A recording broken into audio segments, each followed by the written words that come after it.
boa noite. Boa noite. Prefeito de Elias Fausto, no interior paulista, é assassinado com 5 tiros. Polícia diminui para 6 o número de vítimas do assassino em série na favela Alba. Dilma corta 8 ministérios e reduz o salário dela, do vice Michel Temer e dos ministros. Teoriza Vasque do Supremo autoriza depoimento de Lula na Operação Lava Jato.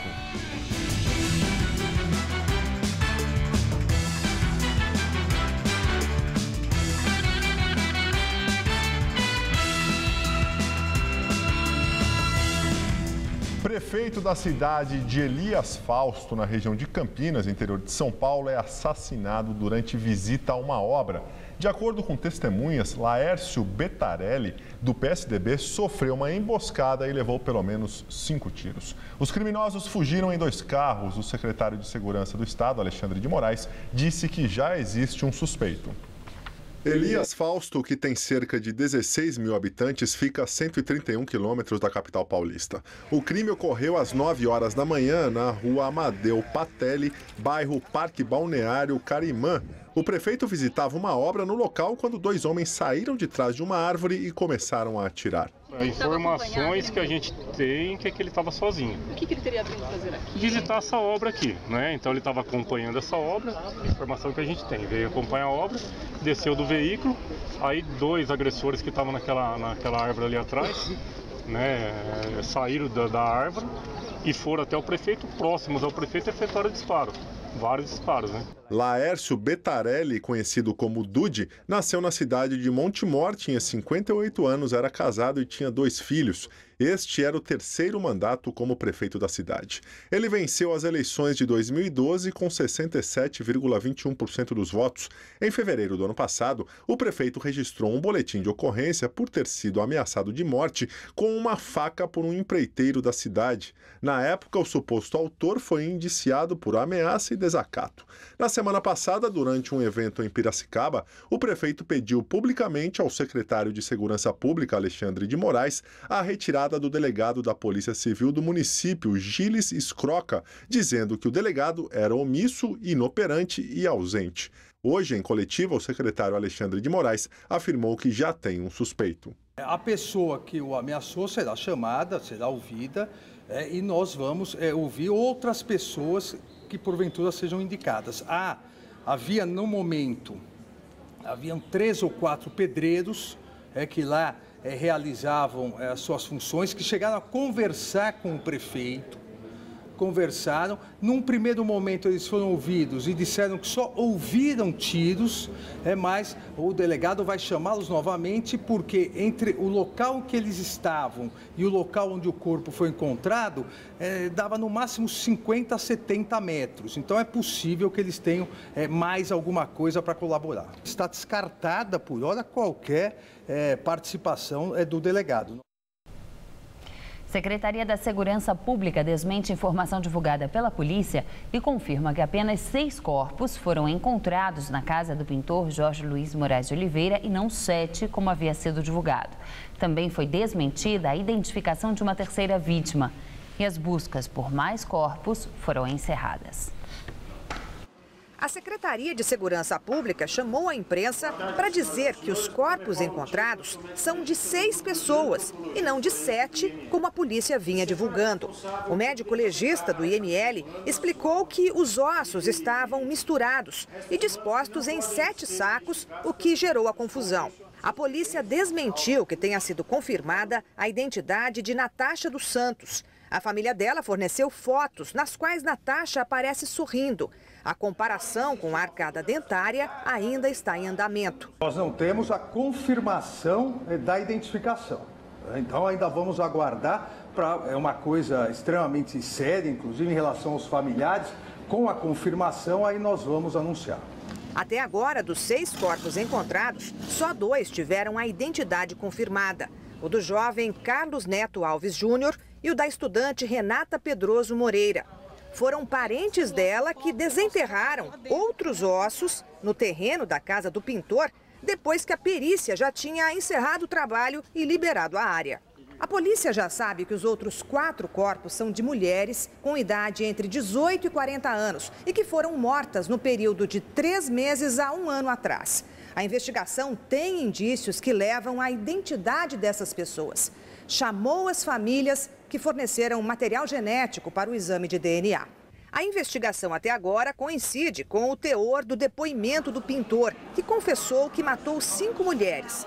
Elas podem ser, além de Natasha, Andréia Gonçalves Leão, que aparece na lista de desaparecidos na região do Jabaquara, Paloma Aparecida dos Santos e Priscila Brito. O CPF dela foi encontrado no terreno da casa do pintor. Todas as buscas já foram feitas, não há possibilidade, pelo menos pelas informações que nós temos, não há nenhuma possibilidade de novos corpos. Segundo ele, por ele ser uma oposição a determinada organização criminosa, as vítimas que compravam drogas dele poderiam falar a essa organização que compravam dele. Então ele matava as vítimas. Ou seja, não há nenhum nexo nisso, né? Mães de vítimas de chacinas fazem ato no centro de São Paulo contra a redução da maioridade penal e o que eles chamam de violência do Estado contra pobres, pretos e periféricos da cidade. O dia de hoje foi escolhido por marcar 23 anos do massacre do Carandiru. Dona Josefa perdeu o filho de 17 anos e o sobrinho de 16, assassinados na porta de casa na Brasilândia, zona norte de São Paulo. Faz 1 ano e 5 meses. Até hoje, a polícia não elucidou os crimes. A gente se sente o quê? Triste, né? Com a impunidade, porque, na verdade, eu não tive ajuda nenhuma, não tive apoio nenhum de ninguém. Já fui atrás de indenização, mas o Estado alega que a gente não tem provas, que a gente não tem isso, não tem aquilo. Hoje, Dona Josefa se juntou a outras mães que tiveram perdas em situações semelhantes. No auditório da Faculdade de Direito da USP, foram reunidas dezenas de fotos, a maioria de jovens pretos e pobres mortos não apenas em São Paulo. Aqui foram ao menos 4 chacinas este ano, com envolvimento de policiais militares. Em abril, 8 pessoas foram mortas na quadra da torcida organizada Pavilhão 9. 2 PMs foram presos. Em agosto, 2 pessoas foram executadas em Pirituba por policiais da Rota, que alegaram ter ocorrido uma troca de tiros. 14 PMs estão presos. No final de setembro, em Carapicuíba, foram 4 mortos por vingança de um PM que está preso. E a maior delas foi em Osasco e Barueri. 19 mortos em uma noite e 1 PM preso. O caso, que ocorreu em agosto, corre sob sigilo. As mães e parentes das vítimas desses crimes estariam sendo ameaçadas e, por isso, não participaram do ato de hoje. Nós exigimos respeito a essas mães, respeito aos familiares, porque lutar não é crime, jamais é crime. E se acontecer alguma coisa com algumas das mães de Osasco, de Barueri, de Carapicuíba, nós entraremos no Ministério Público Federal. As pessoas se reuniram primeiramente ali em frente ao Largo São Francisco, mas logo tomaram as ruas e vieram aqui para frente da Secretaria de Segurança Pública do Estado de São Paulo. Eles reivindicam mais direitos e falam contra a violência e a polícia militar. Eles pedem o fim da PM. Para isso, chegaram até a interromper o trânsito em pleno horário de pico na volta para casa dessa sexta-feira. Só que essa manifestação tem um motivo especial, para lembrar os 23 anos do episódio que ficou conhecido internacionalmente como o Massacre do Carandiru. 111 detentos morreram dentro da casa de detenção após uma operação policial. 64 PMs foram condenados. O coronel Biratã Guimarães, que comandou a ação, também foi condenado, pena de mais de 600 anos de prisão. Morreu sem ir para a cadeia. O ministro Teori Zavascki do Supremo Tribunal Federal autorizou que o ex-presidente Lula preste depoimento à Polícia Federal na Operação Lava Jato. Lula será ouvido na condição de testemunha ou informante, como definiu o ministro. Em seu pedido, a Polícia Federal alega que Lula pode ter obtido benefício para si mesmo, para o PT ou para seu governo, graças ao esquema de corrupção na Petrobras. Embora Lula não tenha mais foro privilegiado, o caso está no Supremo porque pode envolver políticos que se enquadram nesta condição. O presidente Dilma Rousseff anunciou o corte de 8 ministérios e uma série de medidas para enxugar a máquina do governo. Entre elas, a redução do seu próprio salário e também dos ministros. Dilma afirmou que o objetivo da reforma ministerial é ampliar a base do governo no Congresso.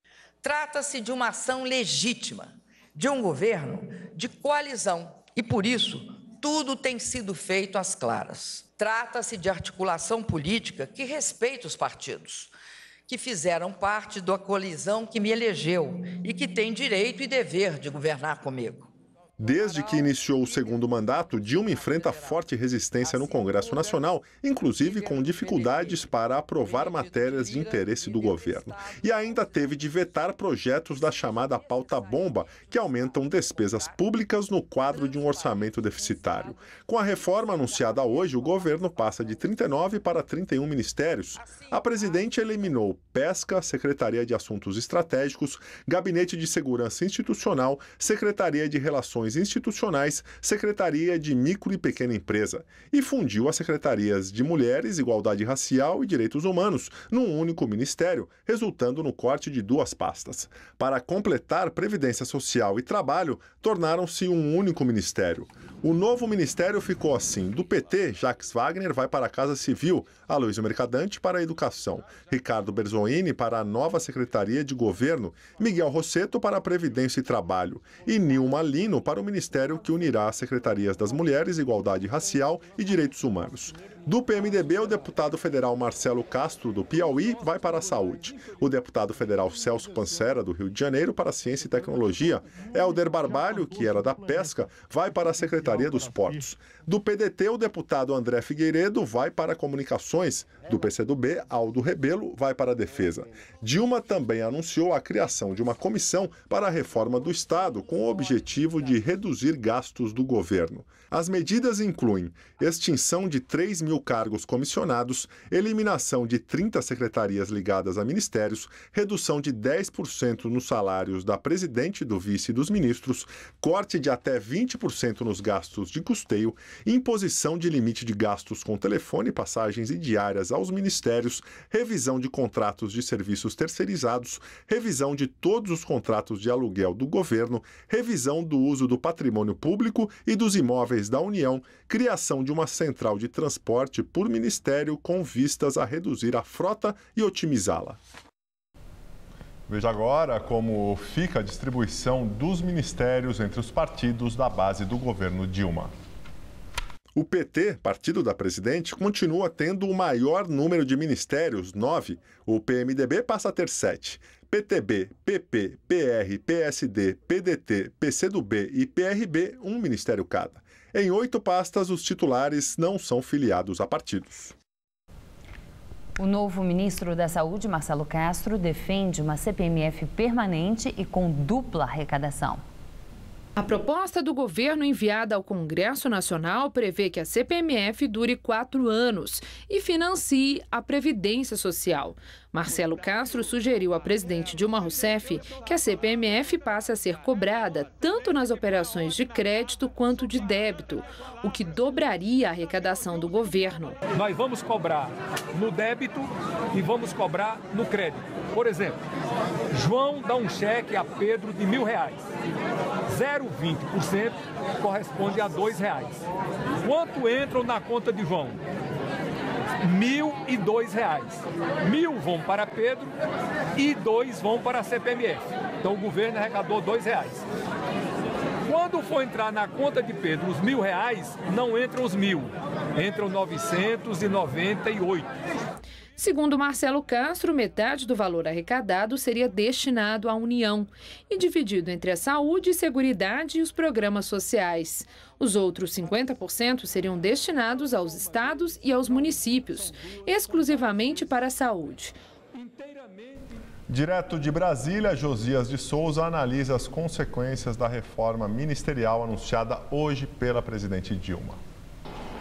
A reforma ministerial de Dilma Rousseff, na verdade, uma rendição ao fisiologismo sem ressalvas, produziu uma anomalia política. Uma presidente da República que já não pode nem mesmo desfrutar da ilusão de que preside. Quem assistiu ao discurso de Dilma na cerimônia de hoje percebeu que testemunhava um fiasco no momento em que Dilma disse que os estados modernos devem observar a meritocracia. Ela disse isso minutos antes de anunciar os nomes dos novos ministros.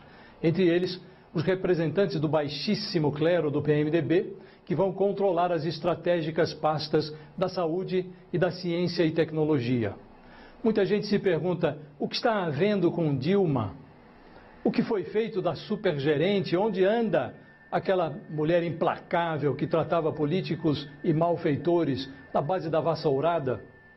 Essa personagem era ficcional. O que há hoje é uma presidente fraca, inepta e indecisa, altamente manejável. Para não cair, ela devolveu o seu destino a Lula. Mentor dessa reforma, Lula reassumiu o expediente no Palácio do Planalto por meio dos seus prepostos. A atmosfera é tão volátil e incerta que é preciso raciocinar com todas as hipóteses. Na pior das hipóteses, a Lava Jato foge ao controle e atropela o governo. Na melhor das hipóteses, Eduardo Cunha continua derretendo e Dilma recupera um certo fôlego no legislativo. Se conseguir deter o pedido ou abertura do processo de impeachment na Câmara dos Deputados, Dilma terá que cuidar do essencial, que é resolver a crise econômica que ela própria criou. Sim, porque a crise continua e se agrava dia a dia. Já está claro que Dilma quer permanecer no cargo a qualquer custo. Resta agora saber para quê. A presidente precisa informar ao país o que pretende fazer, além de se autoimolar em praça pública. Dilma precisa cuidar dos minutos, porque as horas passam. Boa noite. Depois de um dia instável, o dólar encerrou a semana em queda e abaixo dos R$4. Nesta sexta-feira, a moeda americana ficou cotada a R$ 3,94. A seguir, os detalhes da previsão do tempo para o final de semana. Em exposição para crianças e adultos, fazem a festa. Brinquedos dos anos 80 em tamanho gigante divertem diferentes gerações. Não importa o continente, o endereço ou a distância.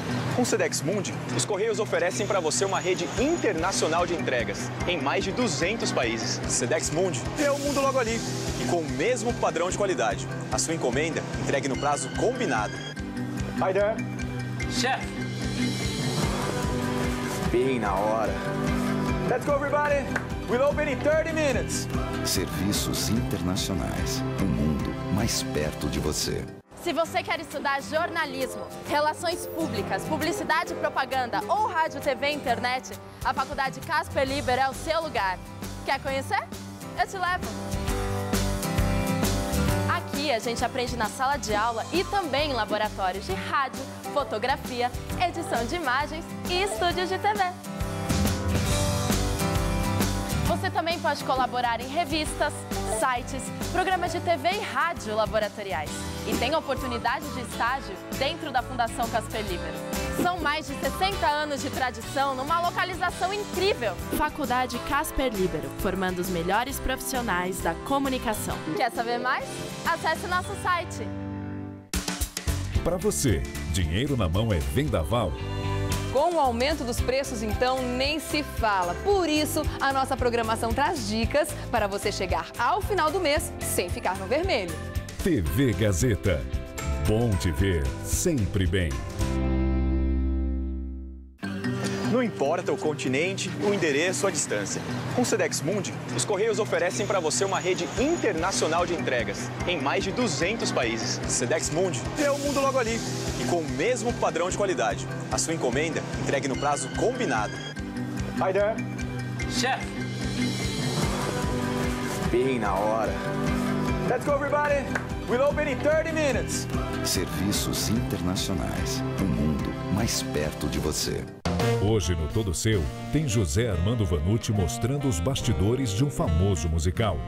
Como a gente adora musicais, aqui no estúdio vai ter o som da cantora Renata Fausti. E eu ainda converso com a atriz Cláudia Mauro. Pode anotar aí, Todo Seu, hoje, 10h30 da noite. Estou te esperando, pode vir.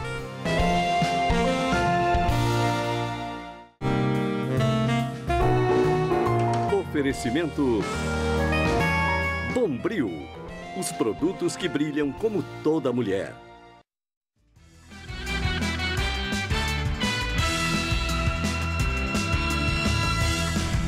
O homem que abriu fogo numa faculdade americana e matou 9 pessoas teria escolhido vítimas cristãs. A identidade dele foi revelada pela imprensa. Chris Harper Mercer, de 26 anos, morreu na troca de tiros com a polícia. Ele tinha uma grande quantidade de munições e usava colete à prova de balas. A polícia também encontrou 3 pistolas e um fuzil. Testemunhas que estavam na sala de aula contaram que ele entrou e matou o professor a queima-roupa. Os alunos se jogaram no chão. Ele perguntava a religião de cada um e, quando respondiam que eram cristãos, ele dizia que então iam conhecer Deus e atirava. Chris Mercer morava neste apartamento com a mãe. Vizinhos disseram que ele quase não falava com ninguém e usava roupas parecidas com o uniforme militar. O massacre reabriu o debate sobre a necessidade do controle de armas nos Estados Unidos. O presidente Barack Obama voltou a fazer críticas duras ao lobby da indústria de armas e aos políticos que a apoiam. A Constituição americana garante que todos os cidadãos têm o direito de portar armas de fogo. Deslizamento de terra na Guatemala deixa ao menos 26 mortos. 600 pessoas ainda estão desaparecidas. Chuvas fortes causaram um deslizamento ontem à noite. Mais de 70 casas em Santa Catarina, Pínola, que fica a poucos quilômetros da capital do país, foram atingidas. Equipes de resgate buscam sobreviventes em meio aos escombros e também trabalham na retirada de pessoas das áreas de risco.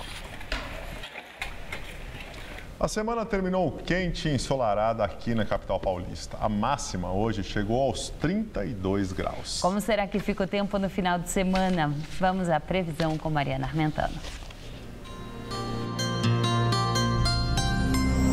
O guarda-chuva será um item indispensável neste final de semana em todo o estado de São Paulo. Para este sábado, conforme a frente fria avança do sul do país aqui para o sudeste, o tempo vai ficando mais instável. Nas regiões sul e oeste do estado, chove já pela manhã. Nas outras áreas, chove a partir da tarde e as pancadas podem ser fortes e volumosas, acompanhadas de raios e ventania. Mesmo com essa previsão, a máxima chega aos 33 graus em Caraguatatuba e aos 30 graus em Santos. Em toda a faixa leste, incluindo a Grande São Paulo, o sábado ainda será de muito calor. Mas olha, as temperaturas vão cair no domingo. Amanhã os termômetros ainda chegam aos 28 graus aqui na capital. Já no domingo, com o tempo fechado, as temperaturas ficam entre 15 e 20 graus. E como a nebulosidade ainda persiste no começo da semana, a máxima prevista para segunda-feira é de apenas 21. O impostômetro da Associação Comercial de São Paulo alcançou hoje a impressionante marca de mais de R$1,5 trilhão. O impostômetro, que está instalado aqui no centro de São Paulo desde 2005, mostra quanto nós brasileiros já pagamos em impostos, taxas e contribuições. Hoje, por volta das 15 para as 11 da manhã, ele atingiu R$1,5 trilhão. O número foi alcançado 17 dias antes do que em 2014. E a previsão é que até o final do ano atinja a marca de R$2 trilhões, um recorde de arrecadação. Tudo é que é muito imposto, o que explica que esse crescimento mais rápido, em grande parte, foi a inflação. Porque como a maior parte dos impostos incide sobre os preços, com os preços subindo cerca de 10% ao ano, isso faz com que a arrecadação cresça. No mês das crianças, uma exposição interativa promete divertir muitos adultos com brinquedos que foram sucesso nos anos 80 e em tamanho gigante. Clássicos que as crianças nem sonhavam em ter e que os pais simplesmente adoravam.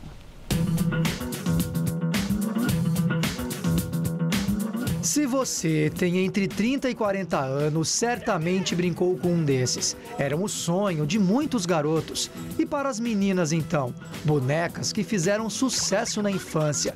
Nostalgia que o fabricante procura resgatar com tecnologia. Lembra do Detetive? O modelo 2015 pode até ser jogado pelo celular. E o Cara a Cara? A versão moderninha permite colocar as fotos dos amigos da sua rede social.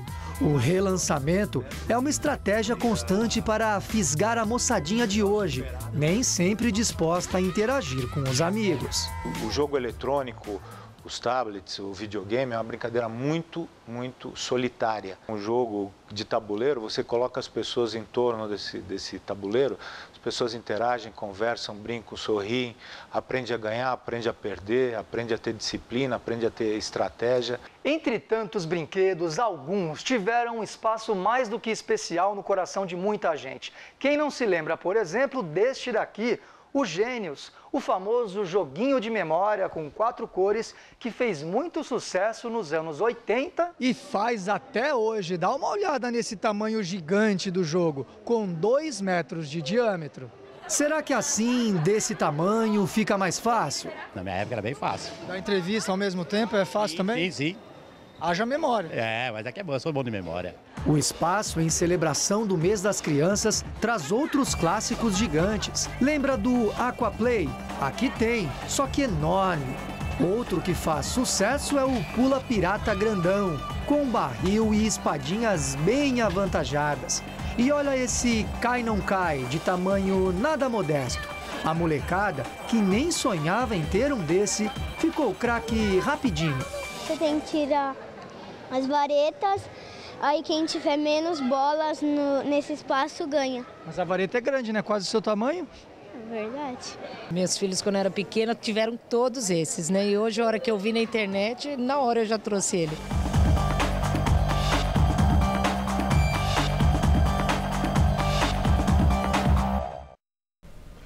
O circuito Brincar de Brincar fica no piso térreo do ABC Shopping em Santo André até o dia 25 de outubro. A entrada é gratuita.